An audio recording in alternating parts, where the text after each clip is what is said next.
Rapper Nicki Minaj is set to perform in South Africa, a country known as Angola, and human rights activists are urging her to cancel her trip there because of the fact that there is a dictator who stands to profit from her performance. Now, not necessarily profit from her performance, but her performance would give him a pass for some of the human rights violations he does in the country, which we'll get to in just a second. He's not going to make money off it, but he would profit through credibility and Yes, legitimacy that he gets. That's exactly right. So now, human rights organizations, including the Human Rights Foundation, wrote a letter to Nicki Minaj, which she has not responded to publicly yet. I don't know if she ever will. But here's what it said. Miss Minaj, you are well known for being involved with charities such as the Get Schooled Foundation, which helps motivate young people to graduate from high school and succeed in college.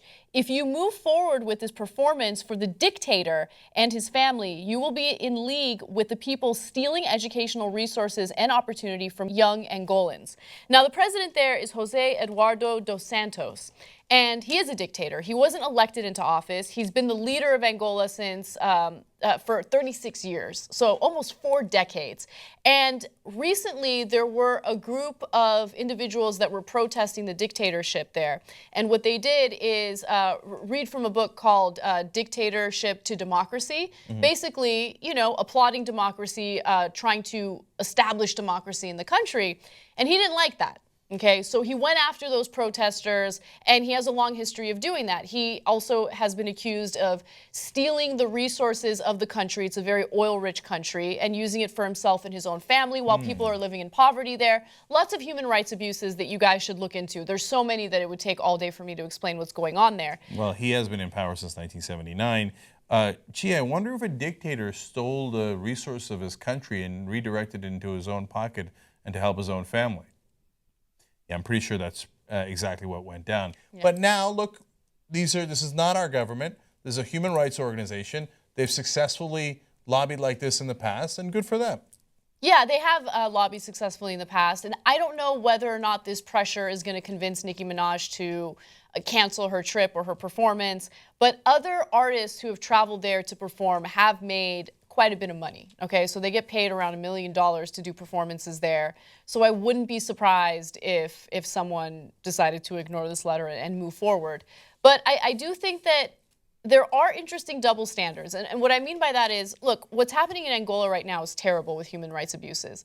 But the U.S. is guilty of human rights abuses too, not necessarily of people in the United States, but look at what we're doing with foreign policy. Like, we're murdering innocent women and children abroad with drone strikes. We're bombing hospitals and killing innocent people, and we're turning around and talking about human rights abuses? Yeah.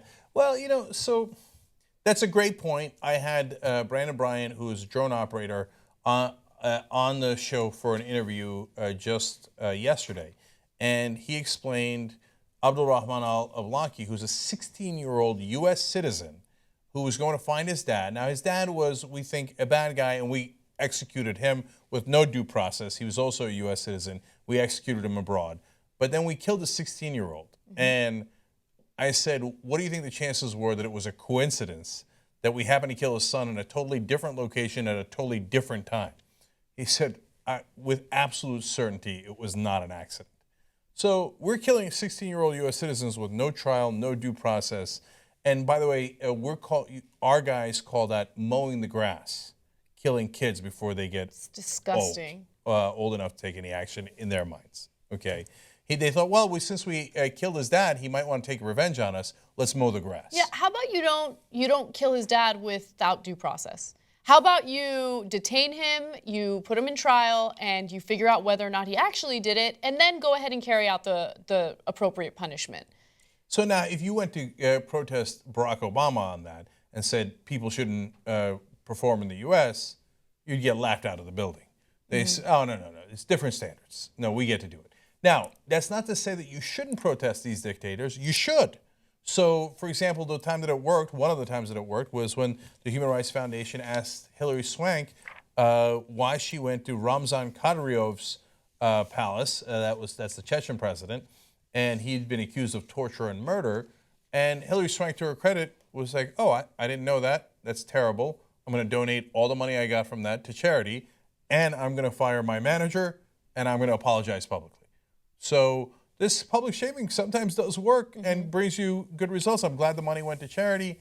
And it's just because we do it too, it doesn't mean that we shouldn't take action against people who are clearly dictators and encourage people not to, give them the credibility that they are not only that they want and the entertainment that they want, but also that they get to use as propaganda in their human rights abuses against their own people. Like, look at me, I'm with Nicki Minaj, I'm a good person. Hey, look at the kids. I'm with pop culture icon Nicki Minaj, so I must be cool, I must be a good guy. And they use that for propaganda. That's part of why Dennis Rodman should have never gone to North Korea.